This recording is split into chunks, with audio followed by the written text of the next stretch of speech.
Hey, what's up? I am Ara, aka I Eat Zebra, and welcome back to the channel. Part 1 of Dune was phenomenal and an amazing setup to Dune Part 2, which is coming out soon on March 1st. As the international premieres have begun, we can expect to see more updates over the next coming weeks. If you haven't been keeping up with the trailers or news and aren't quite sure what to expect from Dune Part 2 besides an attractive cast, let's go over what we can expect to see in Part 2 without major spoilers.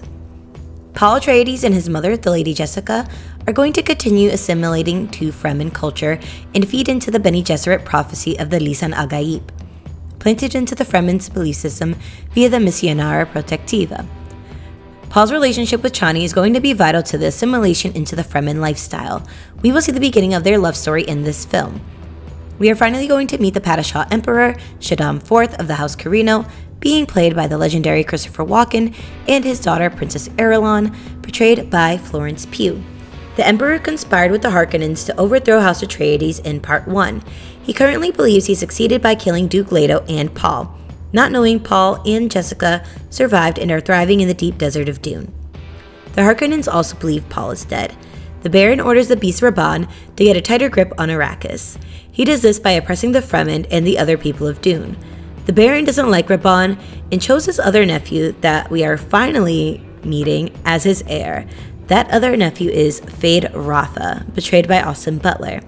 Fade is a lethal fighter and uses deception as his weapon of choice. Paul and the Fremen will rise up and avenge House Atreides and the oppressed people of Arrakis. The showdown between the forces of Muad'Dib and the Harkonnens is epic. If you haven't seen the trailers yet, I implore you to do so. All I'm going to say is Shai Hulud! Well, if you know, you know. There will be a few reunions I'm excited to see in Part 2. The Atreides household is spread out at the end of Part 1. Now we will see Paul Muad'Dib get his people back together. The trailer hints at the reunion with Gurney Halleck. Paul and Gurney's relationship is one of my favorites, and I can't wait for them to reunite.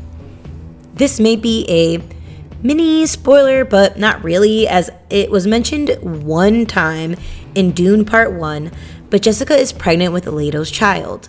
She delivers a girl, Alia. Alia is a very interesting character to say the least, and her role in Dune Part 2 and hopefully Part 3 will be significant. As of the time of this recording, official announcements about who is playing Alia have not been made. Since this would be a role portrayed by a younger child typically, I am not surprised that they're not on the press circuit. Nonetheless, I can't wait to see Alia and how they portray her. I do have a feeling they may age her up a bit, as there is a time jump in Part 2, and she's around 4 to 5 years old by the conclusion of the first book. Anya Taylor-Joy recently was confirmed as a member of the cast with an undisclosed role. It makes me wonder if they're going to really age up Alia or do a flash forward to set up Dune Part 3 with her in the role. If we get a Part 3 which would adapt Dune Messiah, Anya would be a fantastic choice to play an older Alia. We haven't gotten word of the Atreides Mentat, Thufir Hawat, but I expect to see him in a quite precarious position in Part 2 without going much further into spoilers. Part 2 of Dune is significantly more action-packed than Part 1. There's going to be a lot of conflict between the Fremen and Harkonnens, culminating in the attack led by Paul to avenge his father. Paul will become an influential figure amongst the Fremen people and unite them to fight their common enemy, the Harkonnens. Followers of Paul go harder than the barbs. I won't go too much deeper as I don't want to spoil anything for those that have yet to read the book. I expect we will see major set pieces as Denis pulls this off masterfully. The way he uses perspective to capture the immensity of space in outer space, it feels as if you're looking at a setting that could be real.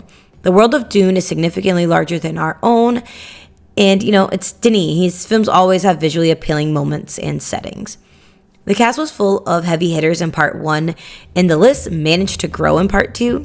When you create a project with talent like Zendaya, Jessica Ferguson, Stellan Skarsgård, Josh Brolin, Javier Bardem, Timothée Chalamet, and Stephen McKinley, and now you're adding in Christopher Walken, Florence Pugh, Anya Taylor-Joy, and Austin Butler, that's a pretty stacked cast. And I didn't even include everyone, but you get the point.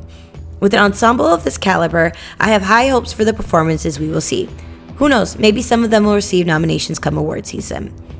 What are you most excited to see in Dune Part 2? I'll be seeing the movie at an advanced screening. I plan to drop a spoiler-free review as well as a Dune Part 1 recap before the new movie comes out. So hit the notification bell to be alerted when those are available. If you want a more in-depth look at Part 1, you can also check out the replay of the Dire Wolf City live review in the link in the description. While you're at it, don't forget to like and subscribe and hit the notification bell for future uploads. See you next time. Bye!